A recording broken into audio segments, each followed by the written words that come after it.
Number 9. The Taino social class. The Tainos had an organized social class system with the kings and queens on top called caciques. Under the kings and queens were the ni Tainos, which were the warriors in the village. The religious figures in the village were called bohiques. And lastly, the common people or the workers in the village were called naborias. Number 8.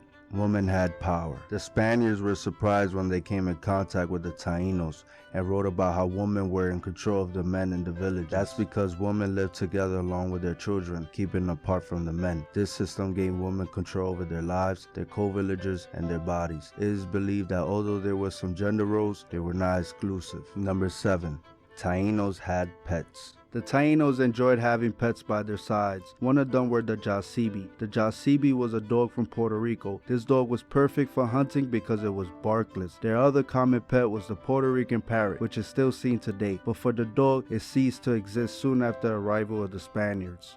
Number 6. The use of drugs and alcohol. The Taino people used to prepare a drink called chicha, an alcoholic drink made from yuca or cassava. Cohoba. Cohoba was a drug made from the cohobana trees. The Tainos used to ground the seeds and mix it with tobacco and proceed to inhale it. This was said to have produced a sense of visionary journeys. Number 5. Batu. The Spaniards wrote about how healthy and good in shape the Tainos were. One of their social activities was a game called Batu. It was a ball-based game where two groups of up to 30 players, men or women, had to keep the ball up in the air using any parts of their bodies except their hands. The game could last hours until one team let the ball fall to the floor. This game was played at a bate, which was a field full of tall rocks with carvings of semis. The ball was made of rubber, leaves, and resin, making it impossible for the ball to bounce. Number 4. War with the Caribs. The Tainos were challenged by an invading South American tribe, the Caribs, fierce, warlike, and skillful at using poison-tipped arrows. They raided Taino settlements for slaves, especially females, for the completion of their rights of cannibalism. In fact,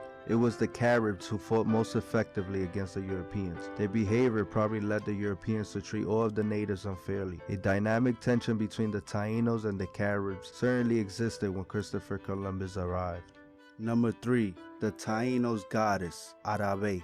Arabe is the supreme goddess of the Tainos, one of the two supreme deities in the Taino religion. She was worshipped as the goddess of fresh water and fertility. She is the female entity who represents the earth spirit, the spirit of water, lakes, streams, the seas, and the marine tides. Number 2. The language and culture lives today. Many Taino implements, techniques, and words were copied directly by the Europeans. Also, many Taino superstitions and legends were adopted by the Spanish and still influence the Caribbean imagination today. Number 1. The ancestors of the Tainos. The Taino people ancestors are the Arawak people. The Arawak are groups of indigenous people of South America and later the Caribbean. All these groups spoke related Arawakan languages. You can still find the Arawak people today in the Amazon basin. I hope you got to learn a thing or two about the Taino culture. Please drop a like, a comment, and don't forget to subscribe. Until next time.